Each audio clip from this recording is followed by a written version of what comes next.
দলের স্বার্থ দিকে দেখে না। বাংলাদেশ জামায়াত ইসলামীর কাছে দলের চেয়ে দেশের স্বার্থ বড়।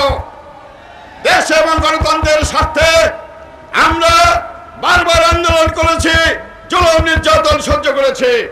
আজকে বাংলাদেশ আওয়ামী লীগের সভানেত্রী নিশ্চয়ই স্বীকার করবেন, বাংলাদেশের সংসদীয় পদ্ধতি চালু করার ব্যাপারে জামায়াত ইসলামী ছিল নিয়ামক শক্তি।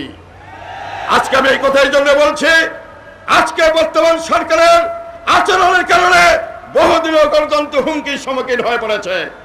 আজকে সংসদীয় রাজনীতি হুমকির সম্মুখীন হয়ে পড়েছে।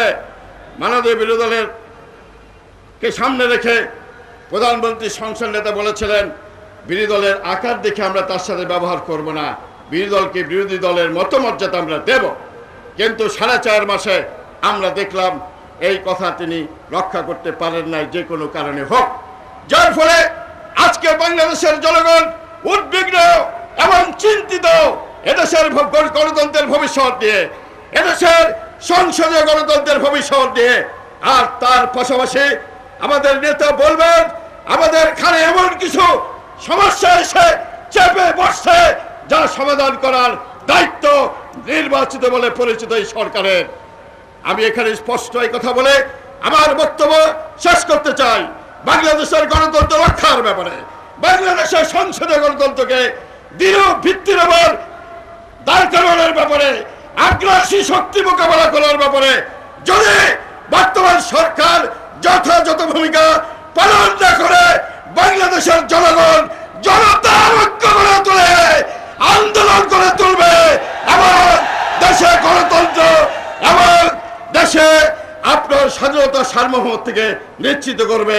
আজকের এই সমাবেশ আমাদেরকে সেই দিক নির্দেশনা দিয়ে আমাদের নেতা বক্তব্য রাখবেন, আশাবাদ ব্যক্ত করে আপনাদেরকে আগামী দিনে গণতন্ত্র এবং দেশের স্বাধীনতা সার্বভৌমত্ব রক্ষার ব্যাপারে সচেতন থাকার আহ্বান জানিয়ে আমার বক্তব্য শেষ করছি।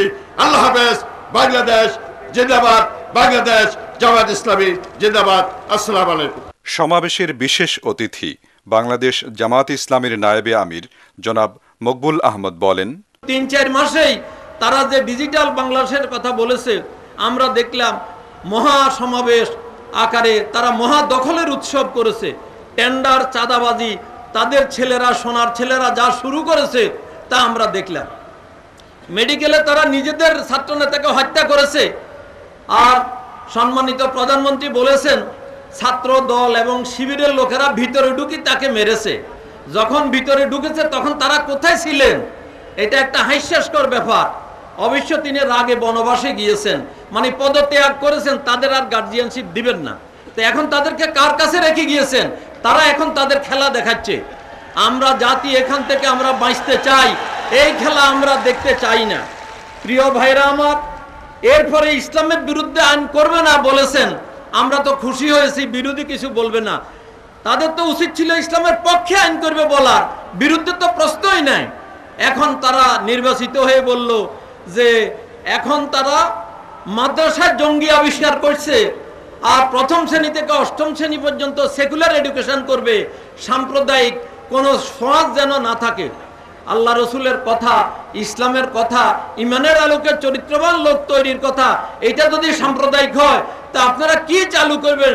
সেটার দ্বারা তো আপনাদের ওই সোনার ছেলেদের মতো সন্তান পয়দা হবে, যার দ্বারা কোনো সন্তান কল্যাণ পাবেন না।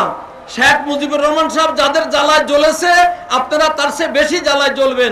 সবখানে আগুন লাগিয়ে নিজকে অগ্নিদগ্ধ করবেন না। জনসভার সভাপতি বাংলাদেশ জামায়াত ইসলামীর ঢাকা মহানগরীর আমির মাওলানা রফিকুল ইসলাম খান সভাপতির বক্তব্য রাখেন।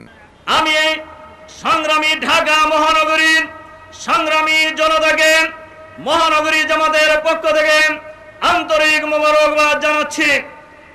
কেন্দ্রীয় নির্দেশে স্বল্প সময়ের মধ্যে আমরা এই জনসভার আয়োজন করেছি।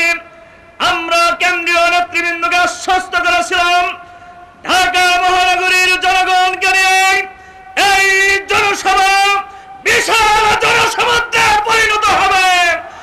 আজকে ঢাকা মহানগরীর জনগণ আমাদের সেই আহ্বানে সাড়া দিয়ে আজকের এই জনসভা জনসভাতে পরিণত হয়েছে। শুধুমাত্র একটি কথাই বলতে চাই, নির্মাণের প্রতিবাদে প্রয়োজনে আপনারা লং মাসের কর্মসূচি দিন। ঢাকা মহানগরীর জনগণ আপনাদের এই নেতৃত্বে এই কর্মসূচি পালন করার জন্য ঐক্যবদ্ধ প্রস্তুত রয়েছে। এই আহ্বান জানিয়ে আবারও সবাইকে মোবারকবাদ জানিয়ে আমার বক্তব্য এখানে শেষ করছি। আল্লাহ হাফেজ। বাংলাদেশ জিন্দাবাদ। ঢাকা মহানগরীর জনতা